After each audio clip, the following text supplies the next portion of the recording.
একদিকে জামালের মনে মায়ার জন্য ভালোবাসা সৃষ্টি হচ্ছিল, অন্যদিকে জামাল তো 3 দিনের সফরের জন্য রওনা দিচ্ছিল।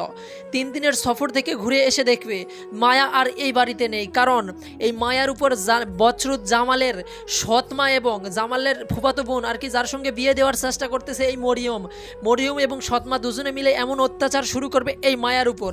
মায়া অতিষ্ঠ হয়ে তার মামার বাড়িতে চলে যাবে, কিন্তু জামাল যখন এসে দেখবে মায়া নেই, অনেক কিন্তু জামাল ভেঙে পড়বে, এমনকি মায়াকে সে হৃদয় থেকেই ভালোবাসে এটাই প্রমাণ দিবে। গাইস, কি ঘটবে, কবে আসবে 12 নম্বর পর্ব, সবার আগে কিভাবে দেখবেন?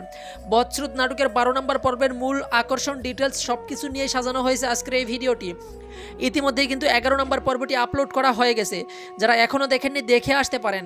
ইগল ইসলামিক নাটক ইউটিউব চ্যানেল থেকে যারা অলরেডি দেখে ফেলেছেন কমেন্ট করে জানাবেন যে বছরুদ নাটকের 11 নম্বর পর্বটি আপনাদের কাছে কেমন লেগেছে। আজকের ভিডিওটি একটু ধৈর্য সহকারে না টেনে কেটে সম্পূর্ণ ভিডিওটি দেখলে আশা করছি বিস্তারিত সবকিছু জানতে পারবেন, যে 12 নম্বর পর্বটি কবে আসবে, কি ঘটবে, সবার আগে কিভাবে দেখবেন। গাইস, 11 নম্বর পর্বের শেষের দিকে আমরা এমনটাই দেখতে পাই যেখানে জামালের মনে একটু একটু মায়ার জন্য ভালোবাসার সৃষ্টি হয়, হাজার হলেও তার বিবাহিত স্ত্রী। আর জামাল কিন্তু মায়াকে এইটাও বলে যায় যে মায়া, তোমার উপর যদি কোনো প্রকার কেউ অত্যাচার করে ফোন করে আমাকে বলে দিবে, কারণ মায়া এমন একটা মেয়ে, তার কাছে যতই তাকে কিছু বলুক না কেন, কখনোই কারো বিরুদ্ধে কি খারাপ কিছু বলে না সে কারণেই কিন্তু তার উপর অনেক অত্যাচার হওয়ার পরে অত্যাচার সহ্য করে নিয়ে বসে আছে, কাউকে কিছু বলেনি।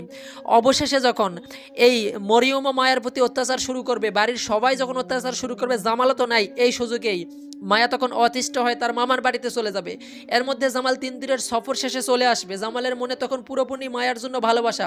জামাল যে কোনো মূল্যে তখন মায়াকে চায়, কারণ মায়া তো তার বিবাহিত স্ত্রী। সব কিছু মিলেই 12 নম্বর পর্বটি অনেক ইন্টারেস্টিং হতে চলেছে।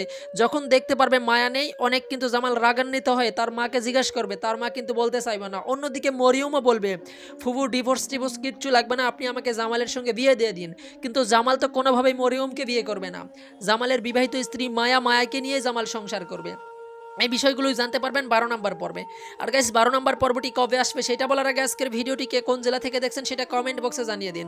আর 12 নম্বর পর্বের জন্য কারা কারা অপেক্ষা করছেন সেটাও কমেন্ট বক্সে জানাতে ভুলবেন না। আর অবশ্যই আমাদের চ্যানেলটি সাবস্ক্রাইব করে রাখবেন। 12 নম্বর পর্ব যদি সবার আগে পেতে চান, মিস করতে না চাইলে আমাদের চ্যানেলটি সাবস্ক্রাইব করে অল নোটিফিকেশন অন করে রাখবেন। গাইস, এই বছরুদ নাটকের 12 নম্বর পর্বটি আপলোড করা হবে আগামী মঙ্গলবার দুপুর 3টায়, শুধুমাত্র ইগল ইসলামিক নাটক ইউটিউব চ্যানেল। আবারও বলছি, আগামী মঙ্গলবার চোখ রাখুন বছরুদ নাটকের 12 নম্বর পর্বটি মিস করতে না চাইলে ইগল ইসলামিক নাটক ইউটিউব চ্যানেলে। সো গাইস, এই ছিল আজকের ভিডিও। আশা করছি বিষয়টি বোঝাতে পারছি। বছরুদ নাটকের যতক্ষণ না আসে 12 নম্বর পর্ব, ততক্ষণ উপভোগ করুন ইগল টিমের অন্যান্য নাটকগুলো। সবসময় যুক্ত থাকুন ইগল টিমের সঙ্গে। বছরুদ নাটকটি আপনাদের কাছে কেমন লাগে, 12 নম্বর পর্বটির জন্য কারা কারা অপেক্ষা করছেন তাদের নাম একটু কমেন্ট বক্সে দেখতে চাই। আর আজকের ভিডিওটি কেমন লাগলো সেটাও কমেন্ট বক্সে জানাতে ভুলবেন না। 11 নম্বর পর্বে কার অভিনয় সবচেয়ে বেশি ভালো লেগেছে তার নাম কমেন্ট বক্সে লিখে ফেলুন। আর বছরুদ নাটকটি প্রতিটি পর্ব কারা কারা দেখেছেন অবশ্যই কমেন্ট বক্সে জানাতে পারেন। গাইস, যতক্ষণ না আসে 12 নম্বর পর্ব, ততক্ষণ উপভোগ করুন ইগল টিমের অন্যান্য নাটকগুলো। দেখা হচ্ছে খুব শীঘ্র নতুন কোনো ভিডিওতে। ধন্যবাদ সবাইকে।